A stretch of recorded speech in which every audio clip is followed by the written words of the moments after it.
recommend people treat things that are things they would be doing anyway, even if they weren't trying to make a business of indie authorship. So, for example, let's say I'm a member of Sisters in Crime because I love to read crime thrillers and I like being part of that community as a reader, but it's also benefiting me as an author for my business. Any thought about those things that are kind of in a gray area?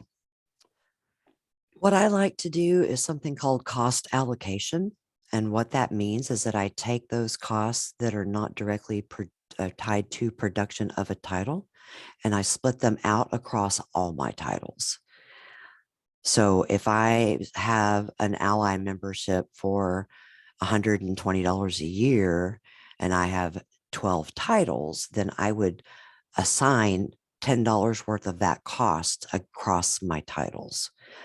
And that becomes handy later when I'm trying to figure out what is called break even point. And that's basically where you're trying to get to how many units of a title do I need to sell for that title to not only pay for itself, but help cover some of my overhead costs. And if you bake that overhead stuff in through cost allocation, then you've got one calculation and you're done.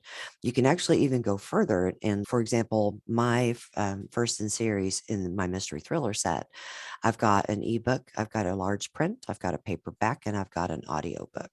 And so if I have $100 worth of overhead costs that I've allocated to that title, I can split it down even further and I can assign $25 of that $100 to the ebook and to the paperback and to the large print and to the audiobook. So you can actually drill down to a pretty granular level. So then when you run break even point between the different formats, you're more easily able to see, oh, wow, large print's doing better than I thought. Not only is it paying for itself, but it's carrying its fair share of the overhead costs.